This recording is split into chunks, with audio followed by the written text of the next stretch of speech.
लोक त्रिशूल न्यूज, विदर्भाचा बुलंद आवाज। अवैध वाळू वाहतुकीवर वाहतूक पोलीस करणार कारवाई। मंगरुळ पोलिसांच्या छत्रछायेत दिघी मोहल्ल्यामध्ये राजरोसपणे वाळू उपसा। दिघी मोहल्ल्यामध्ये सर्रासपणे वाळू चोरी, रात्रभर चालतोय वाळू उपसा। धामणगाव तालुक्यात मोठ्या प्रमाणात वाळूचा अवैध उपसा व वाहतूक राजरोसपणे धामणगाव तहसीलदार व मंगरुळ पोलीस विभागाच्या आशीर्वादाने सुरू आहे। सदर दिघी महल्ले, बोरगाव, निस्ताणे, चिंचोली अशा अनेक वाळू घाटातून शासनाला करोडोचा महसूल दरवर्षी प्राप्त होते।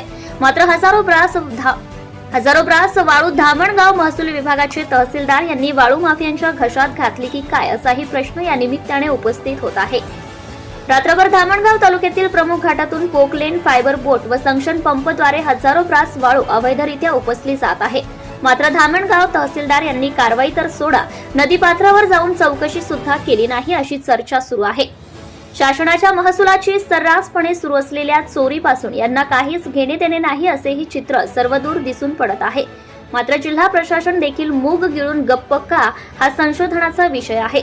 दिघी मोहल्ल्यामध्ये सुरू असलेल्या अवैध वाळू उपस्यावर धामणगाव तहसील विभाग, भरारी पथक व मंगरुळ पोलीस सोबत अवैध वाळू वाहतुकीवर वाहतूक पोलीस काय कारवाई करतात हे पाहणे महत्त्वाचे आहे। Subscribe now and press the bell icon.